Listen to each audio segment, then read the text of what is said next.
Hey! Alright, what's going on, y'all? Sorry for the loud ass clap. Welcome back to the Snake Eyes to Dollar channel. It's your boy Snake Eyez, obviously the host of the channel. Before we get started, like, comment, subscribe before I kick y'all ass. No, I'm just playing. You already know I'll be doing it already. Follow me on both my social medias. My Twitter's gonna be SnakeEyez_dollar, the dollar as in Dame Dollar. And for my Instagram, it's gonna be all lowercase SnakeEyez_W dollar. Now we are 9-1. And boy, the crazy part about this game was that I didn't actually know it was going to be on our circuit on national TV. I didn't know it was going to be in our network because I live in Chicago. I didn't know it was going to be on our network until literally, I swear to God, 15 minutes before the game happened. It really wasn't all cool, you know what I'm saying? Like I said, you know what I'm saying? I was about maybe 3 seconds away from a heart attack. But we're 9-1. We dodged another upset. And this game was really important because we took a really bad loss. We should have been 9-0. Without question, anybody who's seen the game knows that, you know, the Quez Watkins situation, the Dallas Goedert situation, maybe to a certain extent the Brandon Graham situation. 3 mishaps that took place to stop us from actually, you know, getting the ball back and not really getting the ball back, sorry, from actually getting the win, right? And then obviously blitzing was a huge issue, you know, allowing too many yards to the run. Again, the numbers of Brian Robinson didn't look, you know, tell a complete story, but he was running all the Washington Commanders, let's say Redskins. Washington Commanders they were running all over us all game. It was a big issue, and I think all Eagles fans were on that knee-jerk reaction, like, okay, if you don't get his shit together during this Colts game, he needs to go, needs to be fired. There's no fucking way in the hell he can get that shitty-ass defensive performance, you know what I'm saying, and then sit up there and act like he's got tenure or able to keep a job. No, that's not happening. Okay, so Gannon got his shit together this game. I'm going to go further in depth later on. But the shit that happened yesterday afternoon, that's exactly what's supposed to be happening every single fucking week, with the exception of the first drive. But then again, you know, the other team got to get in the end zone sometimes, right? We can't just, you know, we're not going to stop every single team from getting in the end zone. Sorry for the spit if y'all saw that. Right? So, but other than that, Gannon did his job. Props to him. I know we're hesitant to give credit because it's like, well, what's he going to do next week against Green Bay? You know, let's not get too happy. Or sometimes he does well and other times he does not. And then he just been, there's too much there's too many inconsistencies and there's too much bad play calling from Jonathan Gannon. Okay, so we're going to say that for later. I want to talk about the offense, right? So I think we ended up winning the game 17-16. I would like to address a lot of Eagles fans because I watched this time I did watch it because I saw the game in its entirety for myself. But I also wanted to kind of get an idea of what other Eagles fans, ones that actually got a fucking brain on top of it, because some of y'all don't. And I'm going to get to y'all in just a second, okay? So the ones that I respect, whose opinion that I respect, and ones who I feel like care about the Eagles and actually care to watch the games and actually have something, you know, not delusional. I'm not going to agree with everything that Joey Shake says or everything that Philly 500 said. There was a lot of shit that like I disagreed on. Philly 500 said that he didn't like Jim Schwartz's play call. I completely disagreed. I think that the only issue with Jim Schwartz is he didn't have the corners, you know, to be able to play man-to-man. Because that's what ended up happening a lot of the times. Because Schwartz was so aggressive blitzing and our corners were so fucking bad that it was just left on one-on-one islands. And then, you know, it didn't end up being in our favor because it didn't fit our... It fit our style, but the corners didn't really make up for it. I mean, Patty Mills played good. His name is Lee, goddammit. I think Monty Max was on the team, if I'm not mistaken, don't quote me. But we're moving on from that. I don't know how nobody mentioned this. Boston Scott was kick returning. Right? So listen, we still saw Covey out there for maybe a few returns, but Boston Scott was actually kick returning. That's crazy. And it's crazy how nobody actually mentioned this. Maybe because Boston Scott didn't get the chance to do a big return. A lot of it was touchbacks. Honestly, Boston Scott did it. I mean, like, it was nice to see Boston Scott returning. You know what I'm saying? So they obviously had enough of Kobe shit. Kobe gonna still get his returns here and there because we're not. I guess they're gonna move forward with him as being a kick returner. But thank God. Another thing that happened, I think a day or two after I recorded the video, I didn't feel like going through extra footage. I even had to add extra footage to talk about the Brandon Graham situation with the late hit, and that was kind of annoying. But we had two big signings, two huge signings. So we ended up getting the Dominique Sue and Linval Joseph. So Linval Joseph was first. Made sense because Marlon T and Jordan Davis are both out. So you definitely needed one replacement defensive tackle. Then it went and got a Dominique Sue, and I'm like, my first reaction was, if you were going to go ahead and get Sue, you should have just got him, and then maybe there was another idea that I really, really liked, but I don't think it's going to happen because Gronkowski can't fucking play with another quarterback. No, he's going to try, right? He just likes playing with fucking Brady. He don't want to challenge himself to go play with somebody else. So it was really crazy because somebody suggested, somebody on Jakeem Sports, I don't remember their name, but they said that like we didn't need, a tight end was more important than defensive tackles. That was a very, very fucking stupid ass statement. I mean, we definitely needed a defensive tackle. I just didn't see the need for both until yesterday's game, which we're gonna get into. So the dude suggests that we get Rob, try to get Rob Gronkowski out of retirement. I would have loved to see Rob Gronkowski in the Eagles uniform. I think that he would be a very productive tight end. But, there'd be a question of, okay, how much money do we have to give him? That's one. Number two, what's going to happen when Dallas Goedert comes back? By the way, there's been some pretty good news as far as Dallas Goedert. Apparently, he is going to return. There's no exact timetable yet, but he is going to return by the regular season, and so will Jordan Davis. Jordan Davis is going to return sometime in December. I heard, so don't quote me on that, but this is what I saw a post on YouTube from, I forgot what the fuck the name is. But either way, in my opinion, if I was Howard, I'd be like, you know what? Let's go get the Dominique Sue, and let's go grab Gronkowski. The only flip side to it is, but I would have taken the risk anyway, and I think that it actually would have, even if it's just for like, a fucking half-year rental, I think Goddard and Gronkowski being on the same team would have been remarkable. And I still think Gronkowski can come back and at least, I think he can have a very productive half year, but they didn't decide to go that direction. They decided to grab Linval Joseph first, and then how we saw the need to get the Dominique Sue. I disagree with this. I didn't think it made any sense. I feel like that Hargreaves and Cox were enough. And Milt Williams was quiet until this game, so I believe, if I'm not mistaken, Milt Williams had a sack. I'm just going to go ahead and say that because I'm not going to be spending all day talking about him. But he had a sack, so that was good. But yeah, I would have gotten the Dominique Sue and Gronkowski if I was Howie. But I know we needed those two because there was a huge difference. Linval Joseph hasn't played in, I think, like a full year or two-ish, so he was a free agent for some time. I think the last team he was on was the Chargers, and I think he was famous for like this interception he caught when he was a Minnesota Viking. He was a good player in his heyday, a little older now, but damn was he productive. And here's the funny thing. My biggest reservation of it was, okay, Howie is trying to do the same shit he's been doing, which is good. Like, if we can get the players, let's go get them on our team, right? So I thought that they were trying to compensate for Gannon's shitty play calling and that horrific performance he did both against Washington and also against Houston. Horrific, terrible. I thought they were trying to compensate for that and say, like, listen, we're just going to bring more. The problem is not Gannon's shitty play calling, is bringing more players in, right? That's what I thought it was.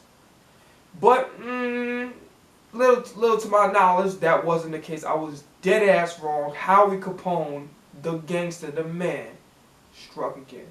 Because both of them had a damn good game, and just bigger than the stat sheet, they were very, very impactful. I mean, the Dominique Sue looked like he got some gas left in the tank. Linval Joseph, and not only, like I said, I don't know if I mentioned this before, like 30 seconds ago, not only were they very disruptive against the run, they were disruptive in the pass rush too. They were literally, I've never seen a pass rush, you know, get so damn close to the quarterback. Like we've gotten that, but they were consistently within range to get a sack. And sure enough, Linval Joseph and both Ndamukong Suh both had half a sack. First drive, Gannon decided to blitz heavy. I was nervous because I'm like, okay, cool. I see that you're blitzing it. This is totally different. This is the first drive, by the way. And we are just getting fucking torched. I mean, it's like Jim Schwartz all over. It's like, okay, if the guys don't get to the quarterback, we're going to get fucking burned through the air. Then, you know, all these thoughts started appearing like, was Gannon doing the right thing the whole time? Was there something wrong with us as the fans? Did we ask too much of Gannon? Was it wrong for us to ask him to blitz that much? Because it wasn't fucking working. If anything, it was opening up the passing lanes just wide open. I was just like, shit. So they marched down the field. Jonathan Taylor has some really big runs. And then that first drive, I almost fucking lost it. I'm like, yeah, there's no way. Kind of fast forwarding, we did a pretty damn good job. In my honest opinion, I felt like they could have ran with, even though Jonathan Taylor got 22 carries, I felt he could have had like 30. They could have ran with him a little bit more. They kind of tried to. They had Moss get some carries. Hines maybe in for a play too. I didn't see much of Hines at all. No, I'm tweaking. Hines went to the Buffalo. Complete tweaking. So I seen a little bit of Moss here and there. Then maybe one other running back that's not coming to me at this point in time. But I know for a fact Taylor got 22 carries for 84 yards. That's like a little less than 4 yards a carry. So we actually shut him down. And it's simply because of the fact that, you know, Gannon did a hell of a job, you know, putting the guys in position, not having the fucking corners and the safety so far back, and having the linebackers back there. Everybody was in position. The blitzing was there, and everybody was in position to make plays. And that was completely different than what I've seen last game, okay? So this is a theory that I want to debunk right now, okay? Everybody is saying that the Eagles are weak against the run. No, we're fucking not. I'm tired of people saying that shit. No, we're not. This is the issue. Gannon is literally not calling the fucking right plays, right? How the fuck do you expect a cover 4 to stop the run? How do you expect to stop the run when you got your linebacker 7 yards back? Like I said in the last video. For those of you that watched it, thank you. For those that didn't, you're missing out. Go check that out.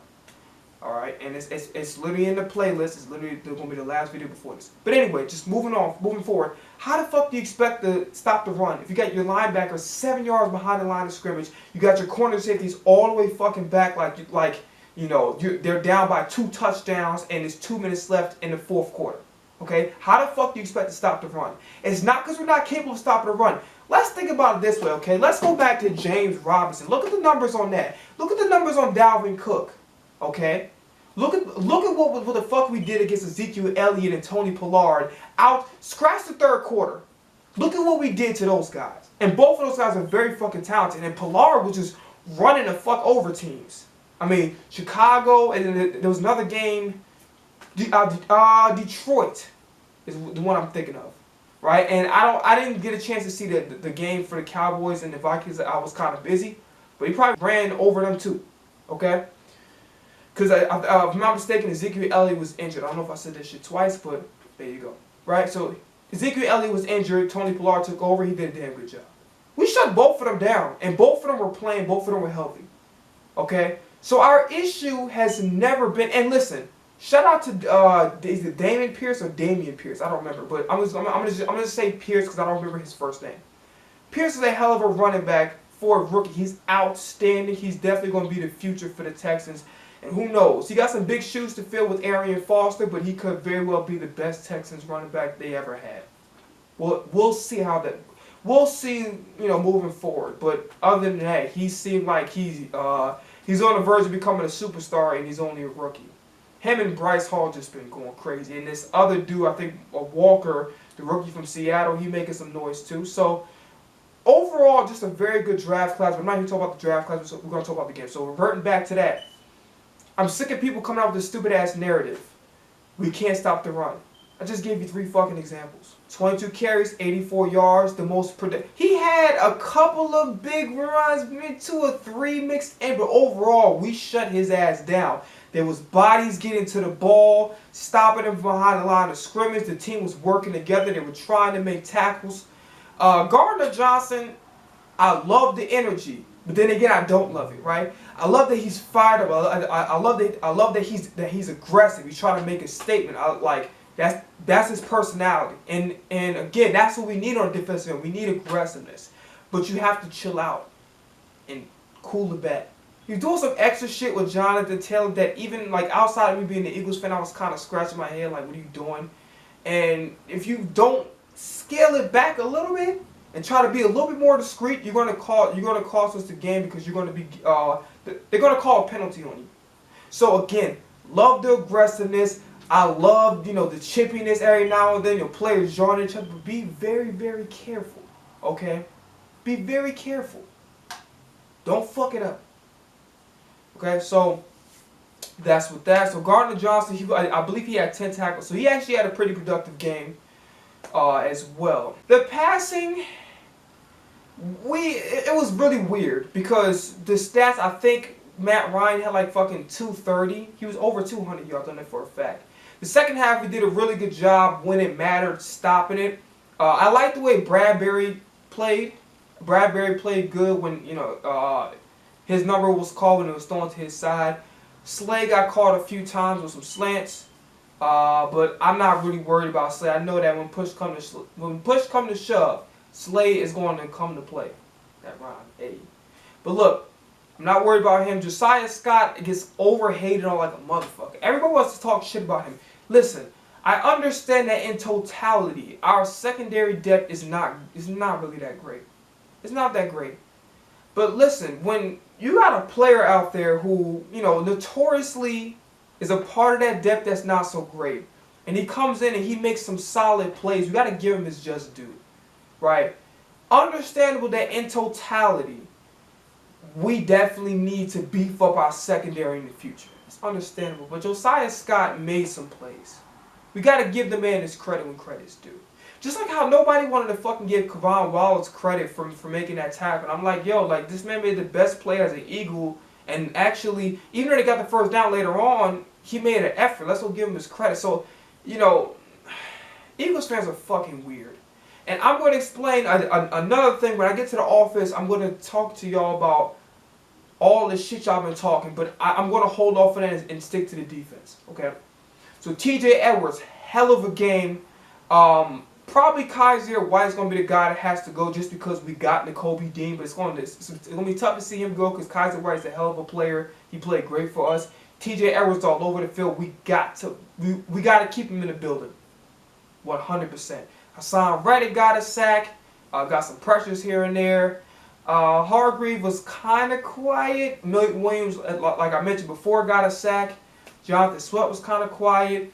Everybody keeps trying to blame Robert Quinn for what's going on, but you got to remember he's an older dude, and guys like that need reps. And it's very kind of hard to do it because okay, where are you going to really fit him, right? You going to take him over Josh Sweat? Not a good idea. Josh Sweat been playing decent. I wouldn't like the idea of Robert Quinn replacing Josh Sweat. Okay, I don't want him replacing Brandon Graham either. So there's not a lot of room for him. I don't want to say it was a useless signing, but honestly, for how things are looking, Robert Quinn's going to have to stay with us another year. Because the way this rotation is set up, there's not much room for him to play. He needs to be in the game more to allow him to get acclimated. You can't just give him like fucking 4 snaps a game and say, hey, Robert Quinn isn't doing shit. Robert Quinn is ass. Well, who the fuck is going to do anything in 4 snaps? That's pretty much it for the defense. But also, I just want to give, again, like I said before, I understand why we're all hesitant to give Jonathan Cannon credit because this is shit he's supposed to be doing. Okay? But the defense played their asses off. I don't know what the fuck was going on with Gannon, whether or not they talked to him or just how he just basically kind of talking without talking. Basically saying like, yo, we brought Linval Joseph in and the Dominique Sue to help you out with the run defense. So if you're not doing what the fuck you're supposed to do, you're out of here. Right? you know, maybe that was his way. It's kind of like how what they did with Jalen Hurts. They basically got the first round pick, and we basically was like, okay, we got these first round picks lined up. We're not going to tell you, but we are telling you if you don't get your shit together, you're gone by next year. I'm assuming that's kind of how it was with Jonathan Gannon. But he answered the call, and we have to give credit where credit's due. Jonathan Gannon in that defense, A+. I don't want to hear shit about the defense could be better. No, the defense played the way the fuck it was supposed to. No defense is going to be perfect. You can't say a defense can't allow a catch. A defense can't allow a score. A defense can't allow a first down. It's fucking impossible. Everything that the defense could have done, and obviously there's always going to be room for improvement, but that's with every fucking defense. C-Post, whatever the fuck this our punter name is, he's not trash, but he's very, very fucking mid. I think that some of the reason, a very, very small percentage of the reason why we got into trouble was because he's not kicking the ball deep enough. Like, he's just, the farthest he can kick, I've was looking at him kick, was like literally on a 30-yard line. Like, he was kicking to the 30-yard line. The Colts punter was fucking, you know, knocking our shit all the way to the 20 to the 10, putting us in bad field position. And then our kicker just kicked to the fucking 30. Like, they damn near about to score. They damn near at midfield. And it's kind of hard to watch. Like, I did give him credit for that, you know, high IQ play he did to not get blocked. But at the same time, he's not very good. I'm just going to keep it 100. He's not very good. Like, this nigga, like, Daniel was just basically giving gifts to the offense. The biggest thing to talk about is the offense. And I want to talk about Jalen Hurts. Jalen Hurts, whether or not anybody fucking likes it or not, showed y'all yesterday that he's an elite fucking quarterback. Yes, maybe he shouldn't have tried to wind back and go all the way back to, you know, because I think number 44 of the Colts, I don't remember what the dude's name is, got the strip sack fumble, and that could have lost us the game. Yeah, he threw a weird ass, you know, pass into double coverage. I don't know if it was AJ Brown. We gonna fucking talk about AJ Brown. Cause I thought he was gonna go back to Optimus fucking Prime. But he did some Decepticon shit. He looked like he was like, oh shit, AJ Brown was back. Oh my, we back. And then he did some dumb shit where he almost fucking cost us the game again. So AJ Brown, bro, you gotta get your shit together, man. I don't know what's going on. I don't know what's going on. Listen, I understand perfection is not possible with everybody. I understand that it's later in the season. Players get tired. Players are slightly injured and don't want to touch. I get all of that. But goddamn, AJ Brown, fuck, you either want to be elite or not. You gotta make up your mind here, bro. Cause listen, you're elite. Everybody knows you're elite, but you've been doing some shit that the last couple games that making motherfuckers just like look at you kind of sideways. Like, come on, bro. Like, damn. But I'm sick of motherfuckers talking shit about Hurts. And a lot of motherfuckers, instead of saying like, yo, Jalen Hurts is that guy. Jalen Hurts is elite. Jalen Hurts' accuracy is fucking insane. He's, you know, pinpointing the fucking ball. He's making great decisions. He played with poise. He played with confidence. He's a leader. He's doing everything what the fuck Carson Wentz was not doing, right?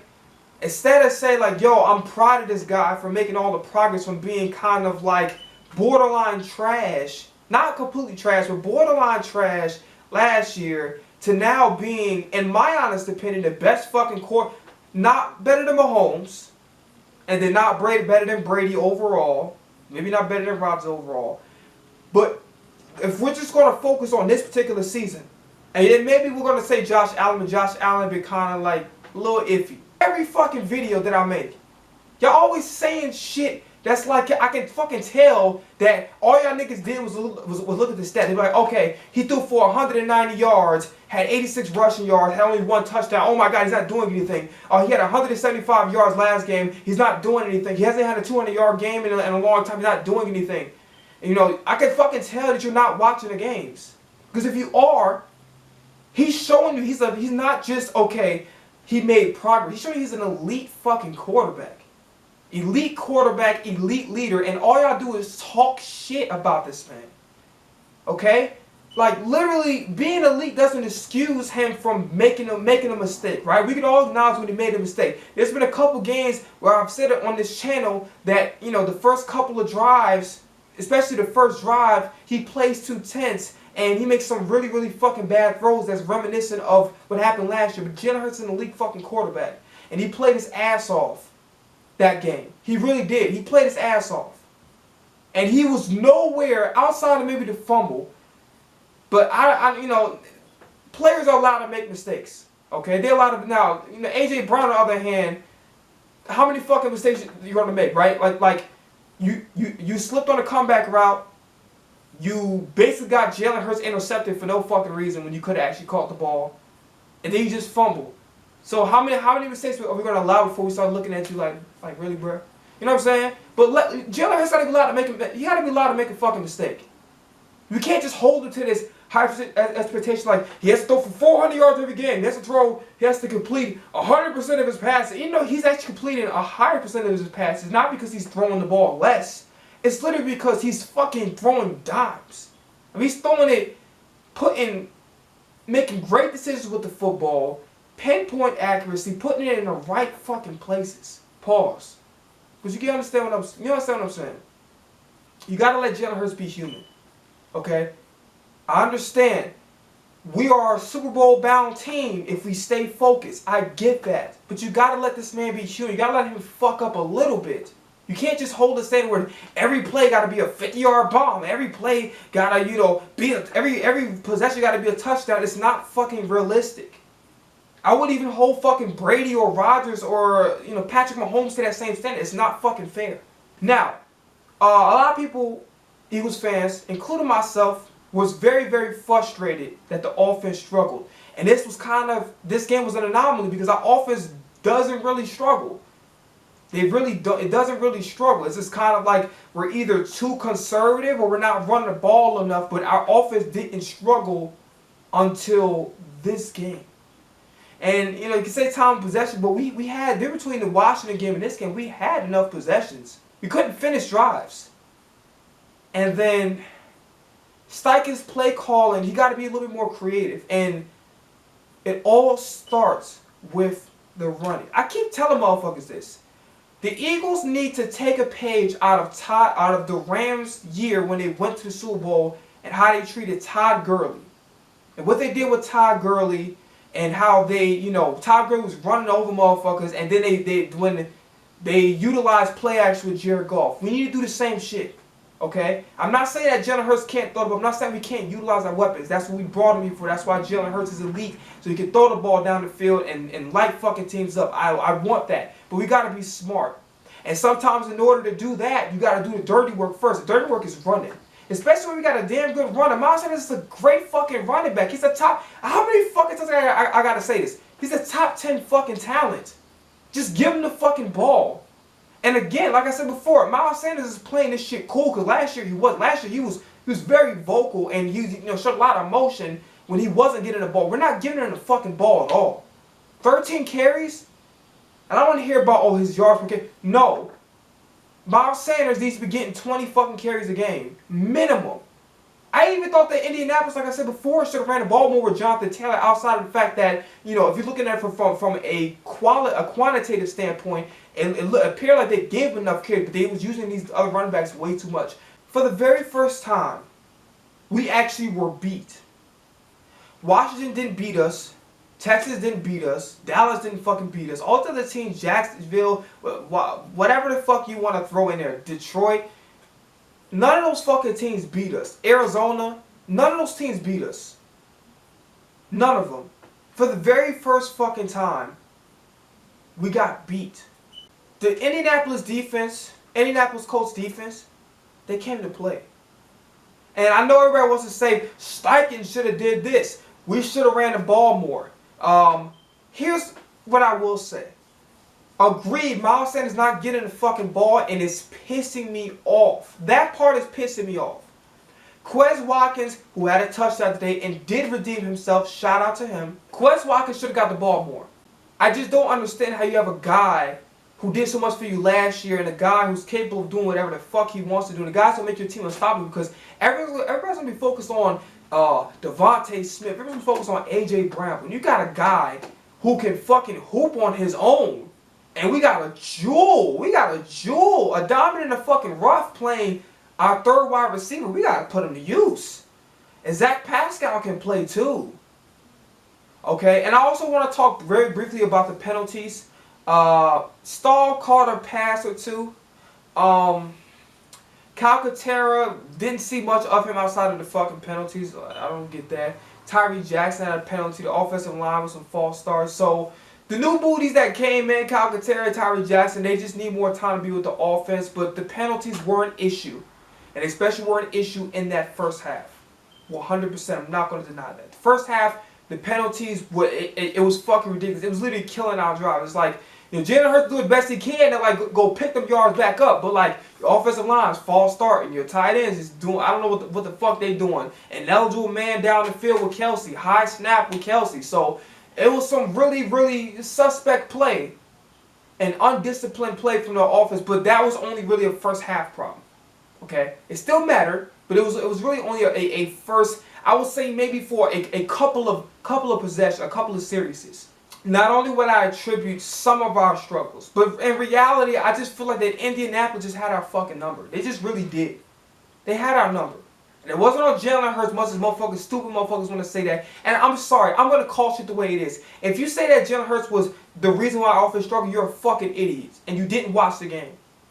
I'm telling you to your face, you didn't watch the fucking game. And if you want to just blow the fuck out of proportion this one fumble that could have been costly, but it wasn't really the biggest thing. It wasn't like how fucking Quez Watkins fumbled or how Goddard. It was maybe a tad bit down. But in totality, I don't think that fumble compared to all the other shit that took place under the lack of running the football, the lack of diversity in the play, with the lack of utilizing your multiple wide receivers for a reason. That Pascal can play, Quez Watkins can play. You got to put them to use, right? Go find a way to go use. You know what's funny? I understand I'm an Eagles fan, but we got to go watch some film of fucking Jason Witten. I would tell Jack Starr right now, but listen, you slow as fuck, but you can block and you can catch, right? And you can find ways to get open. You slow as fuck. Go watch Jason Witten. Go see how he got open. I was telling him, if I'm Steichen and Sirianni, I'm like, yo, I'm giving him film on Jason Witten, and then like have him study his technique about how he ran routes, how he got open, shit like that. You know what I'm saying? We cannot underestimate the impact that Goddard, you know, being out of this offense had. And I truthfully think that even though it didn't seem as obvious when it boils down to it, right? I just feel like we was relying too much. That's the issue. Outside of the fact that I have to give the Colts credit when credit's due. The Colts came to fucking play. They came to play. And we got to give credit when credit's due. But I also would like to, you know, you cannot underestimate the importance of Dallas Goedert. And like I said before, like I literally just said like 30 seconds ago. We relied too much on trying to get Devontae Smith, who had like, I think like 78 yards receiving, so he did good. We had, you know, you can't just rely on just Devontae Smith and A.J. Brown in the passing game. Okay? You can't do that. You got Quez Watkins for a reason. Miles Sanders is also a guy that can catch up the backfield, so he can gain well, which I think we targeted him a couple times. You got Boston Scott. You got players to use. Everybody is flipping the fuck out, but everybody needs to calm down. Because in totality, I would be singing a different tune if we lost. But we won this game. And I'm happy that we went through this adversity, and I'm happy that we overcame it, because it showed the fucking world what type of team the Eagles really were. Right? Because if we get games like that and we just fucking fall apart and lose, you know, that is, we're pretenders. The 8-0 was just a fluke.